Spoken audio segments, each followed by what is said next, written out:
sou o Wendel, bom dia, boa tarde, boa noite, galera. Hoje um dos vídeos mais esperados da história do canal, um vídeo que demorou, mesmo com pandemia, mesmo com internet, com tudo, demorou para a gente conseguir reunir, porque eles viajam pelo mundo inteiro, no teletransporte, enfim, por todos os universos. Estou aqui finalmente com Eleonora Prado e Figueira Júnior, que são as vozes super marcantes, que ficaram super queridas, né, do público, a galera que curte Dragon Ball, dos androids, número 17 e número 18. Oi, tudo bem com vocês? Oi, Olá, tudo boa bom, tarde, gente? bom Tudo bem, dia, Wendel? Oi, Figueira. que for. Oi, Léo, oi, Wendel, Pois oi é, todo mundo que não está se vê, assistindo. né? A gente não se vê mais. Não, agora só pela imagem. Você pode ficar bonitinho aqui de bermudão e chinelo que não vai pegar nada. É verdade, é Ó, verdade. engraçado, né? Antes a gente não conseguia fazer esse vídeo porque era difícil marcar um horário com nós Com três, né? todo mundo. Todo mundo tem uma agenda meio complicada, meio enrolada. A Leonora dirige, o Figueira dubla, eu às vezes dirijo, às vezes dublo, às vezes cuido da empresa. É complicado, né? É.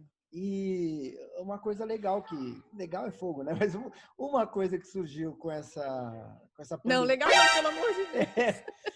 mas foi essa solução da gente se falar virtualmente. Ah, E sempre existiu essa possibilidade, eu nunca pensei. A gente podia ter marcado verdade. assim há anos, né? E aí finalmente surgiu a ideia, a oportunidade no comecinho lá do Da isolamento. pandemia. A Léo não podia participar. Você estava onde, Léo? No meio do mato? Como é que é a história? Então, gente, eu tô assim, é uma roça litorânea.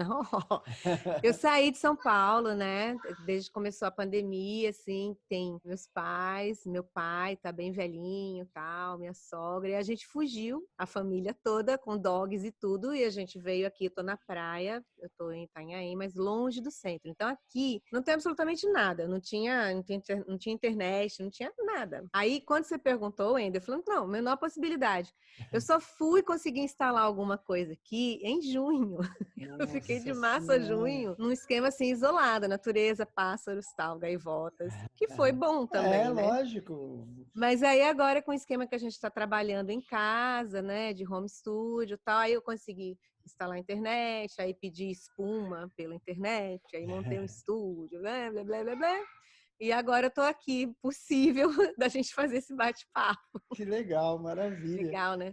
E você, Figueira? Olha, eu tô em casa, quase só saio para ir no mercado, para fazer ou farmácia, por exemplo, e tenho ficado por aqui mesmo, alimentado um pouco com o trabalho, com meditação, cuidando das coisas da casa. Mas foi uma opção também, porque dá para passear um pouco na rua se você tiver os cuidados, né? Tem gente que está fazendo isso, mas eu optei por ficar mais em casa mesmo. Sei. E bom, eu tenho um monte de papo com vocês, que a gente se conhece Diga. há tanto tempo, mas É, antes que o pessoal me xingue, eu saia do vídeo, vamos falar um pouquinho dos androides. Eu tenho uma confissão a fazer, eu nunca sei quem é o 17 e quem é o 18, eu me confundo o tempo inteiro. o Wendel? Pois é, Que pois é. isso? Eu confundo, é coisa de velho. Como assim? Que Eu vou isso? chutar. A Léo é 17. Errou! Acho que Puta, já não, errei, né? já errei. Errou, né? É que eu penso Errou, né? ladies first. Você lembra de começar a dublar a A número 18? 18? Nossa, Faz uns 20 anos, né? faz muito tempo. Você tinha A gente 18 começou a anos, fazer justamente. na Alamo. Eu tinha 18 Isso. anos. Acho que foi na Foi, Alamo, foi. né? Faz bastante tempo. A gente fez, não lembro quantas temporadas, mas fiz várias lá na Alamo. Aí depois acho que foi, eu não lembro que estúdio que ela foi. Eu lembro que teve uma temporada na Sigma que eu não fiz. Ah, foi o Dragon Ball A Kai. Teca, eu não sei, Aí depois voltou, aí veio pra Unidub, eu voltei a fazer, que eu fiquei muito feliz, que eu gosto muito dela, né? É? Eu gosto, eu Por gosto. quê? Cara, assim, eu acho, olha psicológico, né? Mas eu acho, assim, apesar de, né, de se falar assim, é um desenho, tal, não tem muita pretensão, mas eu vejo a história da 18, uma história de superação, saca? Porque, assim, a gente vive no dia a dia momentos, assim, desde criança, assim, a gente fala, você ganhou um doce. Aí você quer comer o doce todinho, né? Aí fala, não, você tem que aprender a dividir, você tem que lutar contra o seu lado ruim, egoísta e tal. E ela vem de uma história muito barra pesada, né? Porque era delinquente, babá. Aí o doutor Gira, né? Doutor Gira. Gira, não sei o nome dele, aquele velhinho maluco. Gero. É.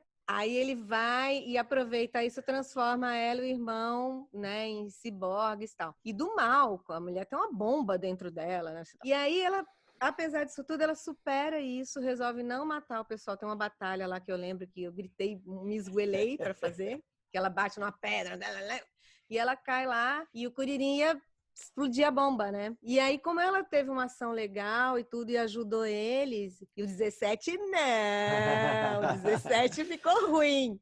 Mas ela usa Figueira? o 17 para matar, para vencer o Goku. Ela usa, ela é uma... Mulheres. Fala assim, não, ela é boazinha.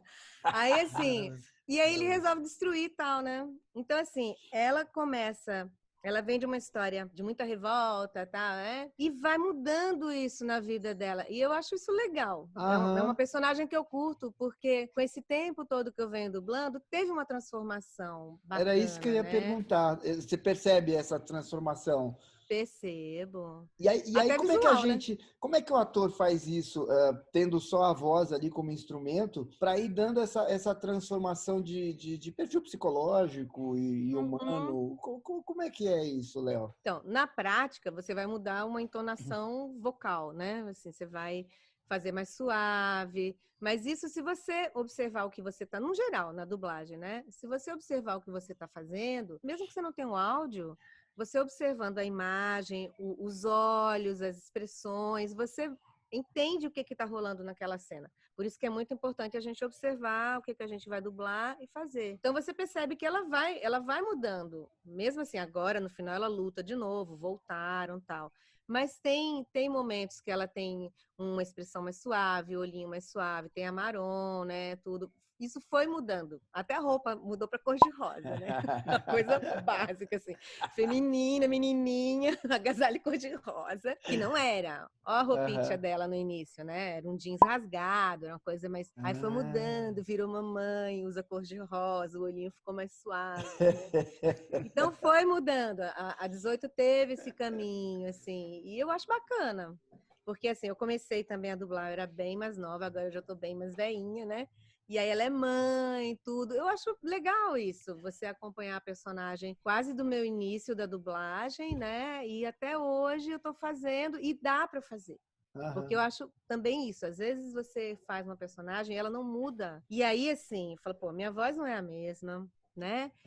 Mas, cara, não tem sentido. Aí eu acho que você tem que mudar, na minha opinião, tá? Não me xinguem. Mas eu acho que você tem que mudar o dublador, né? Porque um desenho é fixo lá. Se eles continuarem mantendo... Que nem a Turma da Mônica, né?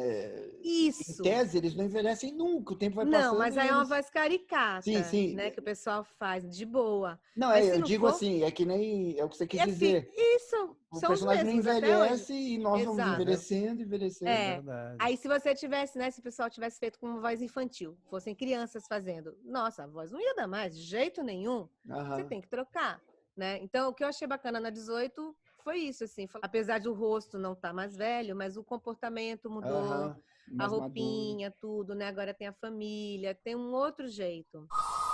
Oi, meu amor. Oi, minha linda. Oi, mozão. Olha a mamãe. Curirim, meu amor. É o teu timbre normal ou você tem que deixar mais leve? Não, eu deixo mais um pouquinho, agora menos, né? Mas no início era bem, mas eu era muito gritada, então era uma coisa lá em cima, né? Aí foi mudando, então assim, agora só na hora que é luta, tudo, que eu puxo mais um agudo. Mas é isso que eu falo, ela falando com a filha, com o Curirim em casa e tal, eu faço mais próximo da minha voz, porque permite isso pra ela. E é gostoso fazer, assim, é legal. Coisa maravilhosa! O amor da minha vida venceu a luta! E aí, Figueira Júnior, me conta um pouquinho do teu número 17. 17. Então, a Léo já deu uma aula aqui de como funcionam as emoções de um ator, né? E é bem por aí, eu faço das palavras dela as minhas. Aliás, quando fui escalado no Dragon Ball, foi uma surpresa, porque a gente era mais um personagem daqueles de Garçom 5, sabe, motoqueiro. Ninguém sabia que ia virar isso. Acho que você também não, né, Léo? A gente não sabia. Mas nem Não. eu, aí- quando a gente fez o sim. teste, né, passou para fazer lá o personagem. O personagem, era mais uma Claro. animação. Você não sabe que vai Exatamente. durar 20 anos, que vai ser um sucesso. Exatamente. Hoje a gente sabe das coisas, né? Você já sabe, Mas não, esse personagem eu já vi na internet que ele vai não sei o quê. Mas naquela época a gente não sabia não nada. sabia. Nada, né? E era videocassete ainda, se não me engano, quando começou. Gravava com Figueira, VHS. não Então- fala isso, Figueira. Então, Léo, Figueira. então, Wendel e Léo, é o seguinte, a gente começou fazendo, e não é uma crítica, é pontuando mesmo, é a realidade. sim. Aí a gente começou. É. Aí a surpresa legal foi que começaram a pintar falas. Eu falei, puta, esse cara, né, que legal, tô curtindo. E aí eu não tinha noção, eu acho que boa parte do elenco também não tinha, da viralização que ia ter essa série, né? De como isso ia, o que isso ia virar. Aí foi participando, falei, pô, mas esse cara também só luta. E ele começou como vilão. Na verdade, os personagens do Dragon Ball, eu acho o Akira, o escritor, o autor da série, muito inteligente. Que ele dá chance que os personagens que ele escreve tenham o seu momento na produção. Todos têm um componente valioso ali na história. E aí ele apresenta uma coisa bacana, que é elementos humanos. Por isso que a Léo descreveu muito bem o nosso trabalho. A gente entra, a voz, ok, o personagem amadureceu, mas nós também. Então fomos juntos, entrou a técnica, entrou uma boa direção, porque graças a Deus a gente tem Posso te esse cortar? Corte rápido. Você Sim. me deu um insight numa coisa que você falou, que é isso, as pessoas falam muito da voz para dublagem, né? Mas você falou um negócio se referindo a Léo aqui, me veio um lance. A nossa voz, na verdade, ela é só um instrumento, ela é só uma ferramenta, porque na verdade o que a gente utiliza é a nossa sensibilidade e a nossa alma e verve artística, que passa pela voz. Mas a voz não é o instrumento principal, né? Mas é esse entendimento e você dá vida e alma àquilo, né? É verdade, é mais ou menos uma música. Pode ser cantada pelo Caetano, pelo Wendel, pela Léo, mas se a mensagem for a mesma e for com verdade, ela não importa se ela está com um timbre mais maduro, menos maduro, a mensagem vai ser uma só. A gente traduz essas mensagens da outra língua. Então a gente nunca vai traduzir, exceto algumas situações, o literal. A gente vai traduzindo a mensagem. E isso vem acompanhado com a musicalidade de cada língua. A própria série é japonesa. A gente não fica dando bom dia desse jeito. Oi, Léo, como vai? A gente vai traduzir para o nosso idioma a mensagem. E aí, claro, vem o trabalho de equipe. O diretor tá ali, que viu uma cena que a gente não viu ainda, ele vai dar dicas. E aí engloba o que a Léo falou. Então a gente vai amadurecendo junto, todos juntos. Nosso primeiro objetivo é destruir Goku. Ô, Léo, uma coisa que eu lembrei agora com o Figueira falando, não sei se você lembra, a gente dublava antes a série, lá no começo, na Alamo, a gente dublava em cima de um espanhol. Si un perdedor hace muchos esfuerzos, quizás pueda sobrepasar el poder que tiene un guerrero distinguido. Então, era a dublagem da dublagem. Era mesmo. E aí agora a gente dubla em cima do japonês. O quão difícil é isso, quando a gente dubla em cima de algo que já está dublado? Eu acho ruim. Eu acho muito ruim, porque você não fica com a intenção original de quem fez lá, né? Então, assim, você já tem... É uma releitura. Você pega o que uma pessoa ouviu, porque isso não existe. É quase uma fofoca, né? Então, isso vira uma fofoca. Porque, assim, você escuta uma coisa... Mesmo que seja ao mesmo tempo, cada um vai ter uma leitura. Inclusive, às vezes, de pronúncia, né? Que a gente fala assim, não, eu escuto de um jeito e outra pessoa escuta de outro. Aí você pegar uma coisa que a pessoa já ouviu, teve uma leitura daquela cena, e às vezes você escuta e não bate a voz com o que você está vendo, né? E é porque foi a leitura de quem já dublou. Então, assim, é muito melhor você fazer com o original, né? Mas é legal o que você falou lá no começo, né? Que, tipo, você se baseava muito pela expressão, pelo rostinho, pelo olhar. E eu acho que todo mundo fez muito isso, porque Dragon Ball tem uma dublagem muito querida, de todos os personagens. É incrível. É incrível como a gente estava iluminado naquela época e fizemos um trabalho legal. E eu acho que foi muito em cima disso, dessa sensibilidade que o dublador brasileiro talvez tenha aprendido a desenvolver, que é de olhar muito para a tela, porque existem países que os caras meio que só leem, né? E a gente não, né? A gente tem outra escola, que eu acho que contribui bastante a você se desvencilhar um pouco disso, dessas melodias, dessas culturas de interpretação diferente, né? Legal, falamos um pouquinho aqui desses personagens, do trabalho de vocês. Ah, não, quero perguntar mais uma coisa, a relação com os fãs, a partir desses personagens. Imagino que passou a ser um pouco mais próxima, intensa, porque são muito queridos. Como é que é a relação de vocês? Existe muito esse assédio? Então, assim, eu sou pré-histórica mesmo, assim, eu totalmente fora de rede social, não tenho nada tal. Então, eu fico sabendo mais quando ou encontro alguém, ou às vezes eu faço uma outra coisa. E agora eu resolvi, faz o quê? Um ano, mais ou menos, 2 anos, eu tô compondo umas músicas e aí eu coloquei, aí eu abri um canal, assim, discreto no YouTube, coloquei 3 músicas lá. Marcou feito risco de faca, é um raio de sol no mar. E aí é louco, porque assim, aí chega um comentário lá que assim, que linda, a eterna número 18 cantando. Eu falei, cara, é muito louco isso, né? Porque o pessoal que curte ela e tal, você tá fazendo uma outra coisa e a pessoa, ai, número 18. E aí que você percebe o carinho gigante que as pessoas têm pela número 18. Eu não sabia. Isso te incomoda? Não, adoro. Adoro. Eu falo para eles, nossa, eu adoro. Eu tenho uma número 18 bonitinha, assim, que eu ganhei. Ganhei do Glauco, inclusive. Eu adoro. Tá bonitinha lá em casa, eu gosto muito dela. E, assim, eu curto muito o carinho do pessoal, assim, não só pela número 18, mas por todas as outras, pela Paty, né, a Paty Maionese, várias coisas que eu fiz, né? É muito legal. E, assim, tem gente que fala, nossa, minha infância, eu assistia os desenhos, como quando eu era criança, eu assistia Hanna-Barbera e depois conheci o Borges de Barros e fui Dr. Smith. É muito gostoso. Parece que você está conhecendo o personagem, né? E uma das não ideias, é a voz. Uma das ideias do canal, eu acho que é isso. A gente fala sobre os personagens, né, que o público hoje em dia curte, né? Esse universo geek, nerd, pop é muito intenso e presente, e a gente faz parte disso de uma forma muito mágica, mas eu acho legal mostrar exatamente isso, esses outros lados dos artistas que nós somos. Então, se você me permitir, vou deixar o link aqui do seu canal para o pessoal ver o seu trabalho aí, cantando, compondo. Legal. Eu vou achar. Tá bom, eu vou achar ele e passo. É muito legal esse carinho, Wendel, porque assim, se você vai para uma igreja e acha ruim do pessoal falar amém, Jesus, Deus seja louvado, é a mesma coisa que um artista achar ruim um fã dizer que adora o nosso trabalho ou tentar esse acesso até a gente. Cabe a gente direcionar isso para uma coisa legal. Eu tento e tenho conseguido, nunca tive problema com fã. Tem um que é mais chato, porque confunde ser fã com querer um amigo para jogar um videogame, por exemplo. Ele acha que você tem que estar pronto ali para responder na hora que ele te acessa. Mas aí você fala de igual para igual, você é humano, você sugere que você não está no personagem, você usa o teu corpo, a tua voz para isso. E aí, então, rolam amizades legais.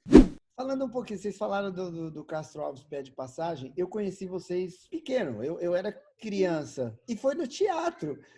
Imagino que vocês começaram no teatro, né? Cara, eu comecei muito cedo fazendo teatro, né? Eu lembro que, inclusive, bom, em 87, pra você ter ideia, eu já fazia teatro há algum tempo, e aí eu vi que tinha um estágio na Alamo, né? E aí foi onde tudo começou, mas era 87 isso.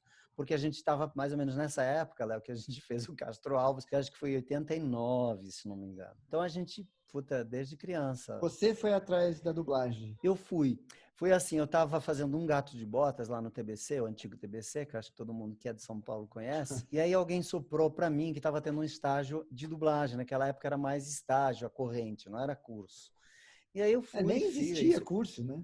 Não. nem existia. Aí eu fui atrás dessa informação, se era verdadeira ou não, porque naquela época também já tinha fake news. E eu fui que era verdade. E aí eu fui até a Alamo, conversei. O Líbero, Miguel, me recebeu muito bem. Fiquei fazendo estágio uns 2, 3 meses.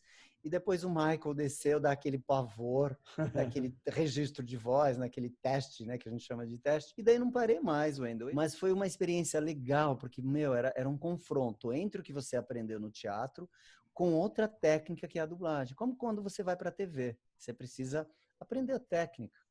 Treinar. É como cozinhar. Você tem que treinar bastante.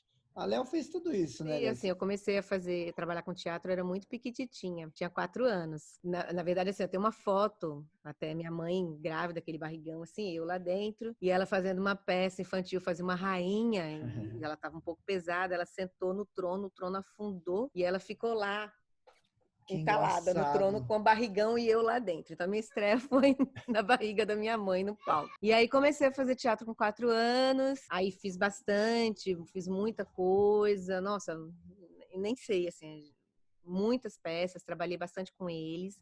Aí, depois, fiz TV, também fiz um monte de coisas de TV. Fiz vários programas infantis, TV Fofão. Ah, Paulinho, mas não dá. O Fofão, eu lembro.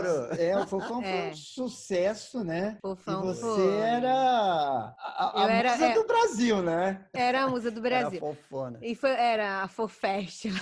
Fofete. Não. Aí, assim, aí fazia... Era gostoso, porque eu fazia vários personagens, né?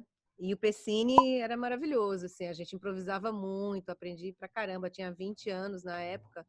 Então, assim, a gente tinha um texto, aí ele saía do texto, improvisava um monte, e eu falava, nossa, que lugar que ele tá. E aí eu tinha que inventar na hora lá, e aí ele voltava pro texto e a gente continuava.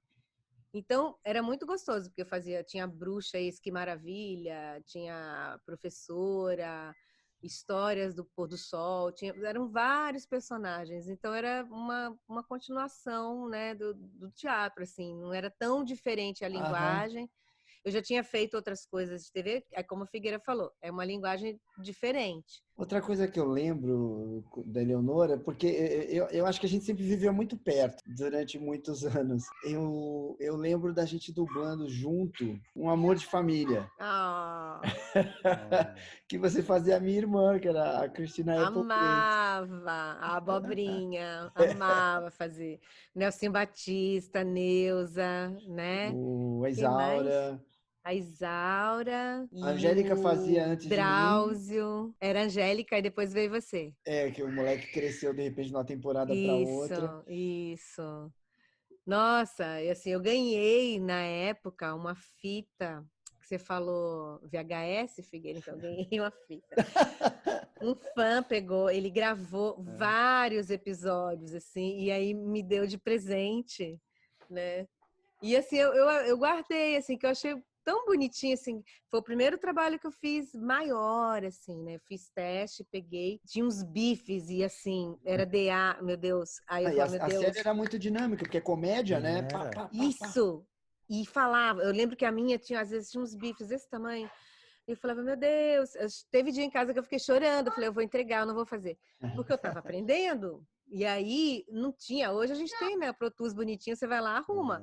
Cara, não tinha. Aí você errava um ponto, voltava tudo. Aí, às vezes, era junto com outra pessoa, na estante, assim. Eu falei, eu não posso errar, não posso errar. A Isaura. Isaura ficava brava comigo. Fazia minha mãe, então, sempre, né? Nossa mãe, né?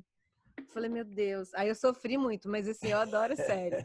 Aí fui onde eu aprendi mesmo, assim, você falar, onde você aprendeu mesmo a dublar, né? O Moreno dirigiu, então assim, aprendi muita coisa com o Antônio Moreno.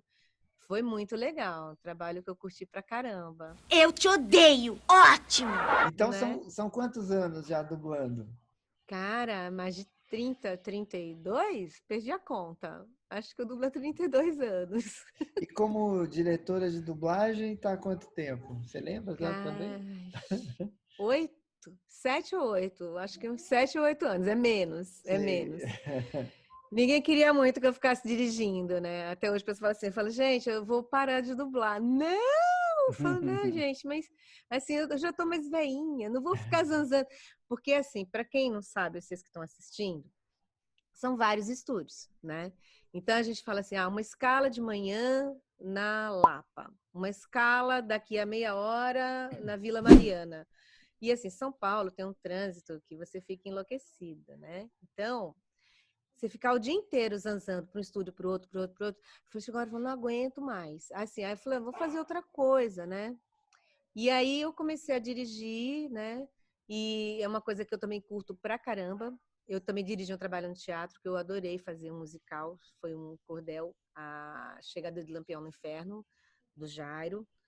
E assim, eu curti, eu descobri essa coisa em mim também, que é muito legal, que é você ter o controle do trabalho inteiro, né? Você está participando, apesar de você não aparecer, você tem o trabalho inteiro na sua cabeça e você vai direcionando as pessoas do elenco, explicando o que é cada personagem, ajudando o ator a fazer, e você vê o resultado.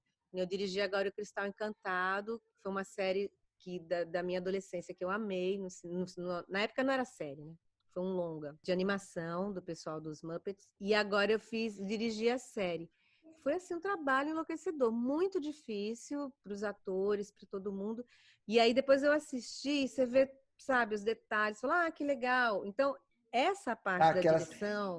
A direção tem isso, você sofre o tempo inteiro, mas aí depois quando você assiste dá a impressão de que valeu a pena. Não é? Dá a impressão não, valeu, né? Eu acho. Quando o trabalho tá legal, quer dizer, você fala, puta, não deu certo. Eu gosto pra caramba. Aí, assim, também, principalmente assim, eu trabalho muito com criança também, eu dirijo muita criança. E, assim, eu adoro, porque você vê o resultado, às vezes, assim, uma coisa que a criança não sabia nem o que ela estava fazendo, e você vai explicando o que é aquilo que ela está falando, tal. E você assiste, fica lindo, redondinho, não perde pro original, para quem vai assistir. Eu acho isso muito importante na dublagem, para que a gente consiga manter o clima todo do o que foi o original. Porque você assistir uma obra que fica diferente do original porque foi dublada, eu me sinto não dando conta do que eu deveria fazer na dublagem. Eu acho que a dublagem, o principal da gente é manter toda a emoção, tudo que veio no original, para quem vai assistir dublado, assim. Eu acho isso, saca? Juntem-se a mim, para podermos nos unir contra os verdadeiros inimigos. A galera do Instagram mandou umas perguntas aqui que a gente separou para vocês. Então a gente faz um bate-bola rápido aqui sobre os androides. Vitor. Não lembro que episódio, número 18 e número 17 se separaram. Tipo, um foi por cada lado.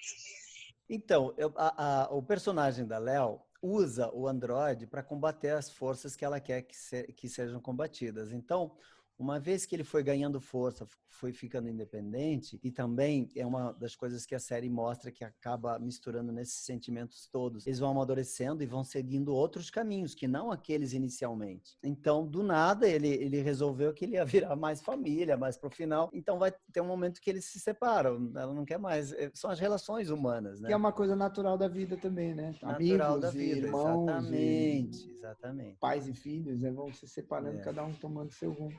Tá aí a resposta aí, Vitor. Há quanto tempo, hein? Sinceramente, eu não esperava por tal recepção. Bom, tente parecer um pouco feliz, pelo menos. Mas eu estou. Eu gostaria de saber sobre a fusão de vocês. E já que vocês têm poder limitado, se vocês derrotariam o Goku Super Saiyajin. Cristiano pergunta da fusão de vocês. Vocês lembram da fusão dos dois? Lembro. E vocês dublavam juntos? Me salvou. Vocês dublavam juntos ou separados? Não, a gente sempre dublou separado, né, Léo? Sempre foi separado. Desde o começo da série.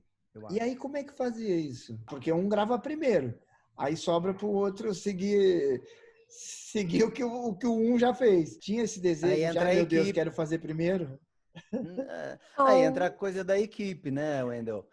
Sempre tivemos, eu não posso dizer assim, tivemos um diretor chato, incompetente, sempre tivemos bons diretores que salvavam a gente nesse momento. Então a gente não tinha assistido a série ou aquele episódio, eles sempre davam feedback. Então, Léo já gravou. Se tivesse gravado, eu adoro a voz da Léo. independente do personagem. E aí eu adorava, porque para mim era um recurso a mais que eu tinha para interpretação. Eu falei, ó, se tiver gravado, pode mandar ver que eu sigo ela. Não, tô pegando a continuação da pergunta. Se vocês, com esse poder ilimitado, vocês acham que poderiam vencer o Goku Super Saiyajin? Não, é que agora, né? Não, acho que eu não sei responder isso. Essa pergunta seria legal, sabe? Deu certo, Wendel? Você que... Contra o Goku jamais daria certo. Mas teve a última vez que a gente gravou, a gente teve uma batalha que eles lutaram juntos, né? Eles se ajudaram lá e eles venceram. É por isso que eu falei, depois não sei responder. Mas eu lembro de uma que foi juntando todo mundo, assim, e no final eles conseguiram vencer. E agora no Super foi o 17 que foi a salvação da lavoura lá. Isso! Né, ele foi uma grande surpresa, Wendel, porque eu jamais imaginava, né? Bom, espero que descansem um pouco. Eu vou me sacrificar pelos outros. Isso parece muito humano. E aí veio esse processo desse desenvolvimento, dele crescer e virar uma importante na história. Então, com tudo que eu acredito, enquanto mensagem humana, já vale também pela história do personagem. Que ele começou do nada, ele veio, foi crescendo, foi mudando, foi experimentando emoções, coisas que a gente faz na vida. Aí, no final, ele teve um momento dele. Ele mostrou que é possível, né? Vivenciar esses momentos e ter pelo menos um momento da tua vida que diz assim, eu venci. Tá? E uma redenção legal, né? Porque ele de vilão passou a ser um grande herói. Isso. Então eu sempre reafirmo, sempre quando alguém me pergunta sobre ele, eu gosto de falar disso. Porque o que é uma série? O que é um produto de arte? É uma mensagem passada para humanos e por acaso é a garotada que recebe essas mensagens, eu acho muito bacana. Então para mim foi um orgulho danado que ele tivesse esse momento. E ainda por cima, trabalhando ao lado de gente como o Léo, como você, ainda que eu considero um gênio, e de gente muito bacana que passou pelo... No Brasil, a gente tem medo de elogiar. A gente só critica, a gente cultiva o lance da crítica, mas esquece que elogiar, existe uma linha tênue entre o que é elogio, puxa-saco ou qualquer outra coisa. A gente pode elogiar ainda, inclusive, que a gente não goste da pessoa. E eu ouvi um negócio tão legal esses dias, eu não lembro de quem, que o cara ele falou um lance assim, eu aprendi a receber elogio. Porque ele falava que as pessoas iam elogiar ele, infelizmente eu não lembro quem é. E ele ficava, não, imagina, que é isso e tal. Ele falou, pô, a pessoa tá querendo te elogiar, te enaltecer, te dizer, pô, gosto muito do seu trabalho. E aí ele falou, eu aprendi a ouvir e falar obrigado. Bom, legal que vocês estão vendo o vídeo aí. Eleonora, Figueira dirigem, dublam, passam situações diferentes. Filmes diferentes, diretores diferentes, elencos diferentes, e tudo isso é sempre bagagem. Então você que curte dublagem, ou que é interessado em dublagem, ou é curioso por dublagem, vou deixar um link aqui também, que é uma especialização que eu vou fazer, que são segredos da dublagem, que não é um curso de dublagem desse, vou te ensinar a falar assim, a falar assado, a encaixar na boca, a abordagem totalmente diferente, que parte muito mais por aquilo que não se fala e que não se vê, que a gente só adquire isso ao longo do tempo. Quem tiver afim, tem o link aqui dos segredos da dublagem para acompanhar lá, beleza? Beleza! Tem aqui o Luiz, outra pergunta. Bom dia, Wendel Bezerra. Eu tenho uma dúvida. Por que o Shenlong não transformou os Android R17, R18 em seres humanos quando juntaram as esferas do dragão? Olha, Luiz, eu lamento, eu tenho certeza absoluta que nem a Léo, nem o Figueira sabem dizer por que o Shenlong não fez isso. Essa pergunta a gente vai endereçar imediatamente para o Akira Toriyama, que talvez ele possa explicar. Tô certo por vocês? Eu tenho uma coisa para falar. Não transformou, mas tirou a bomba. Você viu? Olha aí. Então, o que acham de pedirmos para os dois androides ficarem sem as bombas que estão dentro de seus corpos? Mas o que é essa transformação que eles querem? A grande transformação é do próprio personagem em si. Como eles iniciaram e o que eles viraram. Isso é que é legal, foi uma transformação de vida, de experiência de vida, e não... É daquelas coisas que o importante é o caminho, não o final, é mais ou menos assim? Caramba, o Figueira tá demais, cara. Ele Figueira... Metafísico. É a psicocoisa. Mas também eu tô do lado de duas pessoas que eu vi crescer. Puta, A gente aprende bastante. Então, em relação a isso, da transformação do ciborgue em humano, eu acho também que tem uma coisa importante de se manter na série, que é essa possibilidade de diálogo, né? Que você até falou com a tecnologia e o humano e tal. Sim. Essa possibilidade de convivência pacífica, que no início não é agressiva, né? A máquina é uma coisa mal resolvida. Eu acho que tem, eu não estou falando de orelhuda, tá? Mas eu acho que tem isso, assim, de essa, principalmente em relação a 18, que é tirar a bomba, e aí, além disso, ela tem uma filha com um humano, né? Ela era humana, misturou com a máquina e se distanciou do humano, e aí tem esse retorno, essa reaproximação com o humano e tendo um filho junto com o humano. Eu acho que é importante que eles continuem sendo ciborgues, que eles tenham as duas coisas e não virem só humanos. Esse diálogo do humano com o ciborgue, eu acho Como que se é uma esse coisa o lance. fosse necessariamente melhor que a outra. Isso, e não, né? E essa convivência pacífica da máquina, né? Essa interação. Você escolheria o Kuririn mesmo, se você fosse a número... Você, Leonora, fosse a número Acho 18? Que não. Né? Não é meu estilo, o Kuririn. Ele é muito fofinho, mas não. Então, nas próximas temporadas, gente, fiquem atentos aí que, de repente, o Kuririn pode tomar um... Não fica triste, Kuririn. Tomar um rodo aí de alguém.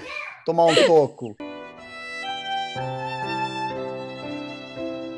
Avatar real. Olha só, a imagem dele realmente é do Avatar. Muito legal. Olha só, vocês sabiam disso aqui? Oi, Wendel, Eleonora Prado, Figueira Júnior. A minha pergunta é para os dubladores. Qual foi a cena mais emocionante de se dublar desses dois personagens? Ah, curiosidade. Vocês sabiam que o nome verdadeiro deles eram Lápis e Lazuli? Um abraço do Avatar real. Oh, abraços. O nome eu sabia. Ah, o nome também. Sabia. O nome também. Eu não sei nada. Eram os dois antes de serem transformados, né? A cena mais emocionante. Quem é Lazuli? O Lápis sou eu. Lazuli é... 17. Quer dizer, sou eu, o meu personagem. Perguntar qual é a cena mais emocionante é como perguntar num casamento qual é a cena, sabe, mais emocionante. Mano, é uma composição de várias cenas, de várias coisas emocionantes, de tudo que a gente já conversou aqui, que só o fato de ele existir, o emocionante está nisso, nessa caminhada. Sabem? É ir lá no estúdio, encontrar o diretor, conversar com os colegas, viver um personagem desses, aprender pra cacete com eles. Então, isso é emocionante. As cenas são cenas que a gente vai dar vida, sabe? Vai viver cada cena, cada dia. O personagem é emocionante. Bom, a cena que eu lembro, né? Porque é como a Figueira falou, a gente gravou também muitas cenas. Mas uma que eu acho legal, que marca, inclusive, um início de transformação da 18, é a da bomba lá, que termina a luta, e ela tá no chão, e o Kuririn vai com o pé para quebrar, e ela fica na expectativa olhando assim para ele, daí ele quebra o aparelho, e ela vai lá e dá um beijinho nele, e fala, a gente se vê, e sai fora. E ali que o bicho... Eu gosto mas aí dessa, tem acho outros bonito. lances na jogada. Acho né? legal, eu gosto dessa. Que legal. Até a próxima. Tchau. Queria que vocês falassem um pouquinho agora os trabalhos que as pessoas identificam vocês, porque às vezes eles não percebem que é o mesmo dublador. E eu acho legal mostrar a carreira da gente também como dublador, para eles falarem, caramba, pô, nunca percebi que era você e tal. Isso, na verdade, eu acho que é o melhor elogio que o dublador recebe. É quando o cara, pô, não percebi que era você. Porque realmente você encarnou no personagem de uma forma que convencesse. Então, onde é que a gente vê o trabalho de vocês? Quais são os trabalhos marcantes, legais, ou que vocês... Às vezes tem trabalho que a gente ama e o público nem sabe, né? Primeiro, por exemplo, no meu Instagram, Figueira _Júnior... vou deixar as redes aqui de vocês, menos lá da no Léo, que ela não quer. Lá no IGTV... eu não tenho! Tá vendo? Lá no IGTV, Wendel, tem um popurrí de palhaçadas minhas e também de cenas que eu fiz, né? Tchau. E aí, uma delas é do Futurama. Tem do American Pie, por exemplo. Bom, Futurama, primeiro respondendo. São 3 da manhã. Futurama, eu estava indo para dublar vídeo, eu tinha ganhado um teste para fazer uma narração, de uma série sobre motocross, motoqueiros, etc e tal. Eu ganhei esse teste, fiz, e nesse momento da escala, a Lucinha falou assim para mim, Figueira, tá tendo um teste aí para uma nova série, por que você não faz? Falei, tá, vou fazer. E aí, Wendel, eu fiz o teste. Muita gente fez esse teste. Foi. Eu não lembro se você São Paulo fez. fez o teste. Marcelo, São Paulo inteiro fez. Aí as pessoas, inclusive, tem uma coisa que é legal a gente tocar, que é assim, as pessoas sempre iam perto do áudio original. Que era uma coisa assim, era mais por aí, o timbre original. Baconated grapefruit? Aí, alguém me deu, falou, Figueira, por que você não faz? Naquela época eu fazia mais garoto. Por que você não faz garoto, mas do jeito que você faz, eventualmente? Falei, legal, fiz. Aí peguei o teste, do jeito que vocês veem no ar. E aí foi, sabe? Foi uma experiência bacana, porque é outra série que cuida da amizade, né? A Lila seria o Google do adolescente, porque ela é sempre ela que vai amarrar, vai dar o conselho e tal. O Wendell, o Goku, olha aí. Não, peraí, o robô. Eu quis falar, o robô é o Bender.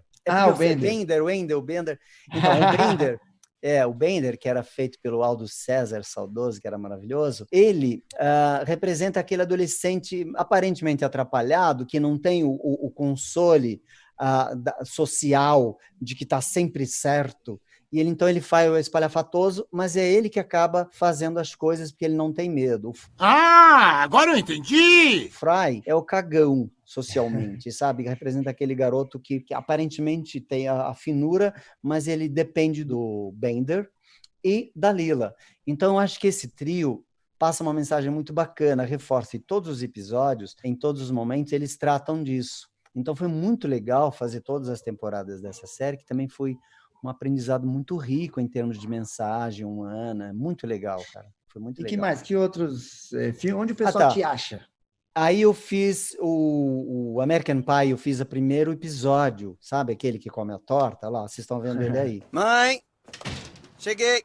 Em Pokémon eu fiz o Morty, né? Pra quem gosta de anime. Fiz o Chad no Yu-Gi-Oh! E tem vários longas que eu fiz, só que, claro, são pessoas, a gente não faz só protagonista. Graças a Deus, a gente faz também outros papéis. Eu fiz bastante ator que tinha 20, 30 anos, o que equivale a um personagem até razoável. Então, foi muito legal. Bacana. Léo, falamos da... Como é que era o nome da personagem mesmo? Do Amor de Família? Do Amor de Família? Era Kelly Band. Kelly. Teve a Kelly, você falou da Paty Maionese. E era Abobrinha, né? O apelido dela. Dos mais antigos, a Paty, Anos Incríveis, que eu fazia o Winnie, todo mundo adora. Também. Nossa, eu adorava. Nossa, Anos Incríveis, o último episódio que eu gravei, eu chorei tanto no estúdio. Chorei. Fiquei muito triste, porque cada um vai para um lado, tal, né? Winnie partiu no verão seguinte para estudar História da Arte em Paris. Mas não nos esquecemos da nossa promessa. Os infantis, assim, né? Angela Anaconda eu gostava muito, a gente fazia na Marshmallow, a Neuza dirigiu. Aí tem umas coisas, assim, pequenas que eu fiz, mas que eu curti. A Pérola, do Bob Esponja. Papai, eu adorava fazer aquela baleia. Obrigada, Bob Esponja. Tem a Brittany, do Alvin e os Esquilos, que ninguém sabe que sou eu. Mas eu não sei. Né? A gente grava muito lento, é um processo bem louco. A gente grava assim, você escuta o áudio dos humanos todo assim, né, em outra rotação, e a gente grava normal, daí eles mandam para os Estados Unidos lá, tal, e acelera na maquininha lá bonitinha e volta, para vocês conseguirem entender o que os esquilos falam. Dos últimos que eu fiz, que todo mundo gosta muito, tem a Malévola, que eu faço com o vozeirão, que também ninguém diz que sou eu. Corvo. Né? Você, meu querido, amado Corvo, isso. Ao pôr do sol do seu 16º aniversário. Once Upon a Time, que eu gosto da Rainha Má. Teve um negócio... Também, eu fazia o filho, acho que era... Eu acho, porque é tão maluco, e eu não entrava sempre.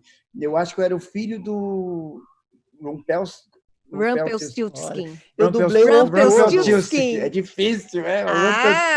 Eu dublei o autor do Once Upon a Time, aquele que contava a história, que conta, ele aparece. Nossa, era terrível falar esse nome aí. Você faz uma loira, não é isso, Léo? Eu faço a Rainha Má. Desculpem o atraso. Isso aí, essa série foi uma coisa legal, porque foi a minha estreia nas vilãs. Eu sempre fazia mocinha, bonitinha, boazinha, blá, blá, blá, blá. Veio o teste, e daí eu falei assim, não dá pra fazer não, porque é muito grave, né, assim. Aí tava eu, a Adriana, todos os vozeirões, e eu lá no meio. Eu falei, gente, não é pra mim isso. Não, faz aí. Eu ainda brinquei. Aí eu falei assim, eu vou fazer, e eu só vou gravar se você pegar a direção. Até aí a gente não sabia nada, né? E aí eu brinquei, quando eu era mais novinha, tinha um comercial, assim, Tecidos Ferreira Guimarães, não sei o que, uma voz lembro assim. disso. Tecidos Ferreira Guimarães. Eu lembrei disso na hora do teste, eu falei, Ferreira Guimarães. Aí eu fiz assim, Ferreira Guimarães, você, não sei o que, e gravei assim. Eu falei, jamais eu vou pegar. Brinquei, eu falei, jamais eu vou pegar. Aí veio o resultado, eu peguei. Falei, putz, agora eu tenho que conseguir fazer, né? E aí eu comecei a fazer vilã. E aí o Paulinho pegou a direção. Então foi muito louco, a gente brincou muito, ele falou, tá vendo? Você pegou e eu peguei a direção. E aí a gente eu fiz a série toda, né? No final agora ele faleceu, a gente teve que pegar outro diretor, que para mim foi muito triste, mas foi praticamente a série inteira com ele. E aí eu faço a Rainha Má, e são vários mundos, né? O Once Upon a Time. E aí tem a Regina, tem a Rainha Má do outro mundo, e isso é muito legal de fazer, é uma série que eu gosto. Eu não sei mais, não estou lembrando mais alguma coisa para falar, não sei, tanta coisa. Vai lembrando aos poucos, né? Porque você lembrou aí, não é só anime, né, Wendel? Sim. Por exemplo, uma coisa que eu gostaria, não sei se dá para... por exemplo, eu e a Cecília Lemes fomos contratados pela TV Cultura durante uns 3 anos para fazer as chamadinhas, né? Uma coisa que chamava Cultura no Intervalo. Tem até um vídeo passando às vezes aí que é uma massinha, né? Então a gente faz outras coisas também. Eu era um dos locutores da grade infanto-juvenil, porque eles dividiam nessa época. Uhum. E são trabalhos riquíssimos que alimentam essas experiências da gente, sabe? Que inclusive vão formatando a gente para fazer isso que o público mais gosta. Exato. Bom, gente, obrigado. Tomei pra caramba. Wendel, peraí, lembrei uma. Não, lembrei uma. Lembrei uma que o povo adora, que assim, né, fiz a vida toda. A Sailor Venus, não. Ah, o pessoal ia me matar. Tá bom? Ela não A falou da Sailor Sailor Venus. É, a Sailor Venus, não, senão o pessoal fica muito triste. Pô, você não lembrou da Sailor Venus? E tem alguma frase dela, sim? Tem alguma... Ah, eu vou gritar no microfone? Pode Pelos poderes de Venus! Ó!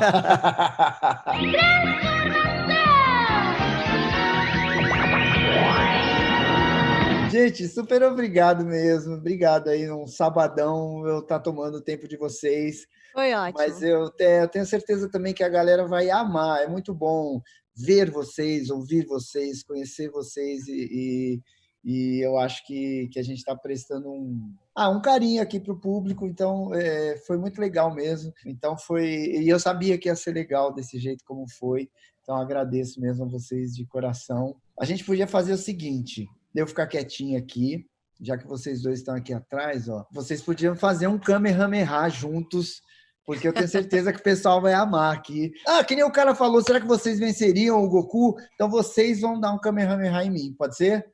Juntos. Androides, vocês não têm jeito, androides. Vocês não têm jeito, vocês estão sempre atrapalhando a minha vida, atrapalhando esse vídeo aqui, não é possível.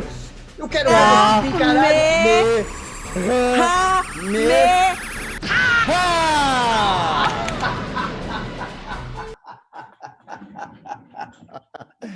Puxa vida, Goku, eu achei que a gente estava se entendendo, agora estourou o ouvido de todo mundo. Gente, obrigado, até a próxima. Espero que vocês tenham gostado desse vídeo aqui. Dá um like aqui, senão os androides vão dar um Kamehameha em você. E, ó, eu sei que você está assistindo o vídeo aqui, caiu de paraquedas. Não se esqueça de se inscrever no canal, que é importante para o canal. Beleza? Beijo, valeu! Beijo, até a próxima, se Deus quiser.